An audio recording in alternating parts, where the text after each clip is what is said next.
So Jammeh Foundation have actually benefited a lot from the Amsterdam Dakar Challenge through the assistance of His Excellency the President, who actually set this foundation. This is our 10th anniversary, so we do it for 10 years. So more than 3,000 people drove their cars from here to there. We collected more than 3 million euro to give out to different projects in the Gambia. But this time, this last November, and this time we do it for the Solar Foundation in Gambia.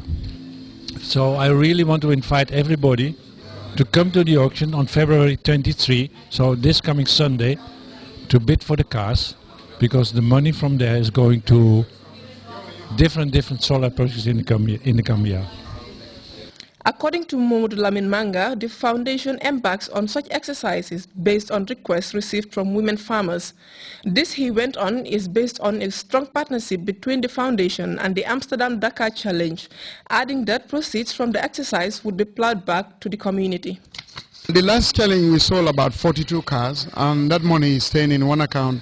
It's going to be used for Gambian solar. So this one also, we have about 18 cars. We're going to auction them.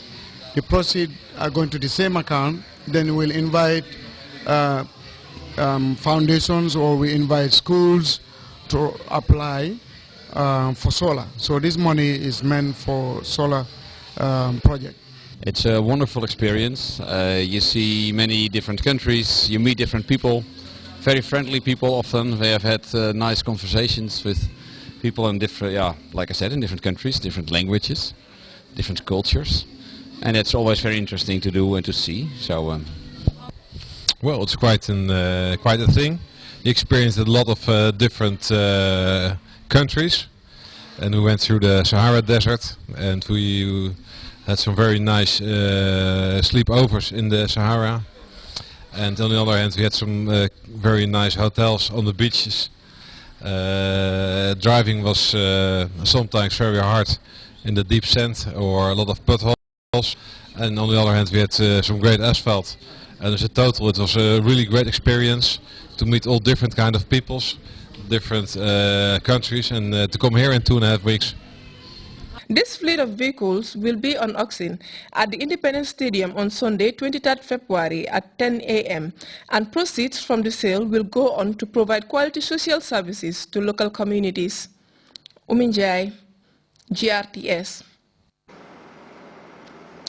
We will be back with news from outside the Gambia after this break.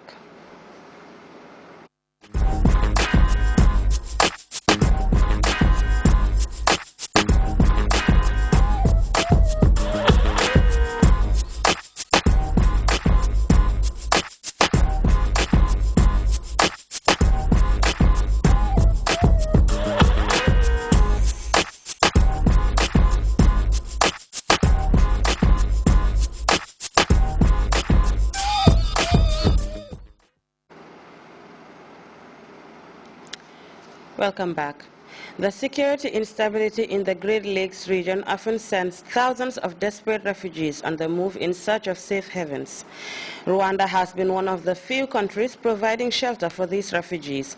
Authorities in Kigali have opened a new camp that is expected to host more than 10,000 refugees from neighboring Democratic Republic of Congo. We have details in this report. In Mugambwa, South Rwanda. The first group of 800 Congolese refugees getting off UN coaches.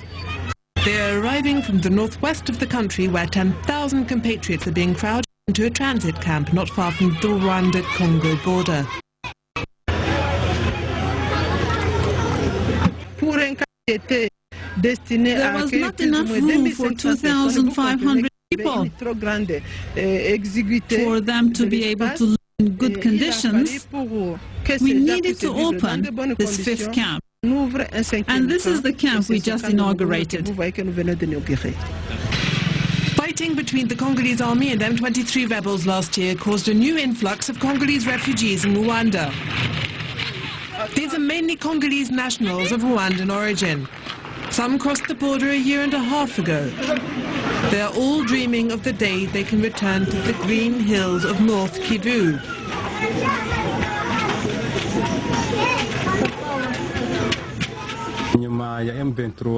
At the end of the M23 rebellion, some refugees went home thinking that things had calmed down. But they were killed when they got there.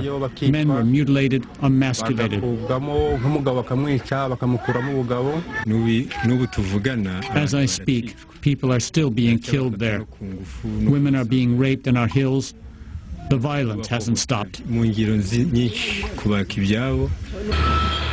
This new camp, opened 130 kilometers to the south of Kigali, is the fifth to shelter Congolese nationals of Rwandan origin fleeing violence in eastern DRC.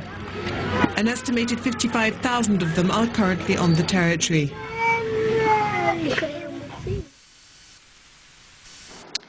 A month after electing a new president, Madagascar is still trying to put together a functioning government. Former head of state André Rajoelina has rejected the offer of the post of prime minister. We have details of that story in this report. Press conference, Madagascar's former strongman, Ange Rajoel, criticised the man he supported to become president of Madagascar, Eri Radzaunarinampian.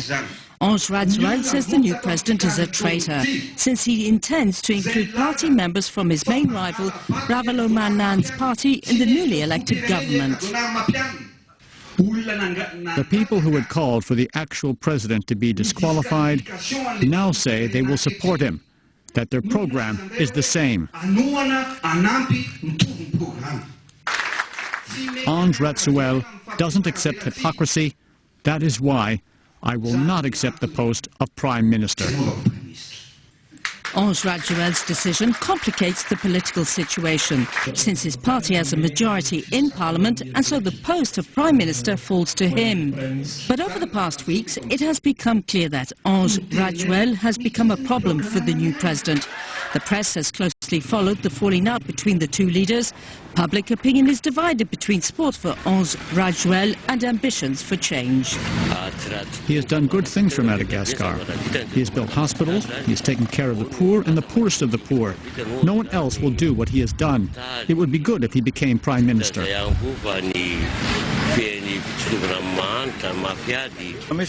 We really need a new face in the post of Prime Minister. That way we'll have a new president and a new Prime Minister. But if it's Ange Rajoel and his allies, we'll have a lot of trouble. Life is so hard that people have to search to find food. I think people want a Prime Minister who is fair and who thinks about the people and who brings down the price of rice.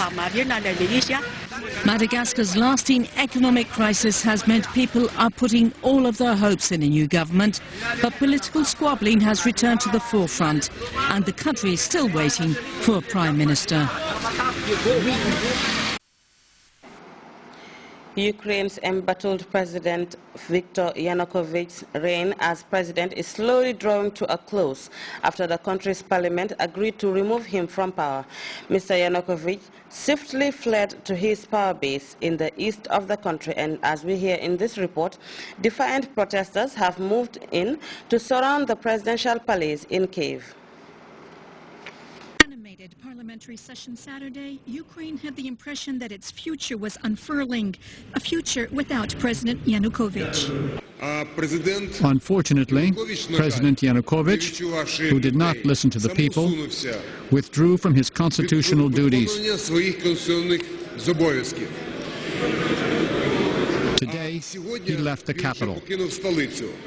Yanukovych, whose whereabouts were unknown, appeared on television Saturday to say he was going to the east of the country.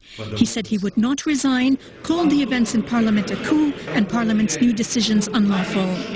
Parliament had sacked the Interior Minister and named an opposition figure to replace him. It also elected a parliamentarian from the opposition as Speaker to replace a Yanukovych ally who stood down due to ill health. The authorities in Ukraine are getting down to work. They are beginning their work to stabilize Ukraine. The center of power in Ukraine is here, in Ukraine's parliament. Alexander Tornichov is a close ally of former Prime Minister Yulia Tymoshenko, the iconic opposition leader who was jailed in 2011. The Ukrainian parliament voted Saturday to speed up her release without the need of the president's endorsement. Tymoshenko's daughter said she would go to meet her